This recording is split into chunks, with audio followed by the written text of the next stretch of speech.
મોટી ઉથલપાથલના સંકેત છે। માત્ર એક જ બેઠક પર ભાજપ એ ઉમેદવાર રિપીટ કરે તે પ્રકારના સંકેત મળી રહ્યા છે। 3 બેઠકો પર અનિશ્ચિતતા જોવા મળી રહી છે। ત્યારે મધ્ય ગુજરાતમાં કયા પ્રકારના સમીકરણો, મધ્ય ગુજરાતમાં કોનું જોર ચાલવાનું છે અને આ જ મુદ્દે વધુ વાત કરવા જોડાશે અમારા સંવાદદાતા કિંજલ। કિંજલ, કયા પ્રકારના સમીકરણો મધ્ય ગુજરાતની બેઠકો માટે? जी चिराग, आम तो 26 बैठकों पर एक प्रकार की कही शकाय कि चहल पहल से चाली रही है। જ્યારે કોઈ પણ વિદ્યાર્થીને એક્ઝામનું રિઝલ્ટ હોય તેની પહેલા જે પ્રકારનું એક ટેન્શન હોય છે એ અત્યારે ચોક્કસ આજે સ્પેશિયલ 26 છે તેમને થઈ રહ્યું છે।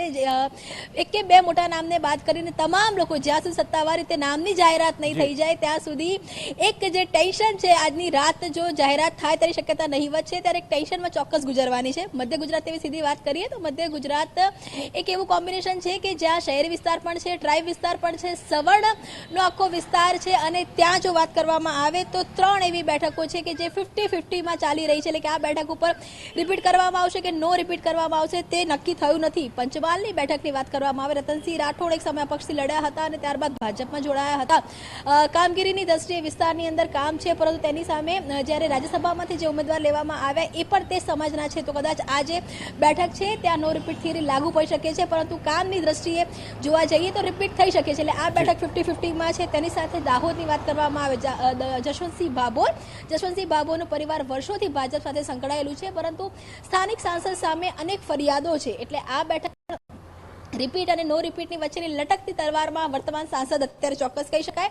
વડોદરાની બેઠકની વાત કરવામાં આવે તો રંજનબેન ભટ્ટ, જો મહિલા કાર્ડની વાત કરવામાં આવે, સવર્ણ ચહેરાની વાત કરવામાં આવે, ઉજળત વર્ગની વાત કરવામાં આવે તો રંજનબેનને ચોક્કસ કહી શકાય કે જે સ્થાન છે તે ફરી એકવાર મળી શકે છે। પરંતુ વર્તમાનમાં વડોદરાનું જે સંગઠનનું માળખું જે રીતનું ખરાબ થઈ ચૂક્યું છે અથવા તો જે રીતે પરિસ્થિતિઓ છે ત્યારે 2020 વાળી કન્ડિશન અહીં પણ છે। તે સિવાય જો છોટાઉદેપુરની વાત કરવામાં આવે તો છોટાઉદેપુરમાં ગીતાબેન રાઠવા કે જેમનો રિપોર્ટ છે તે નેગેટિવ છે।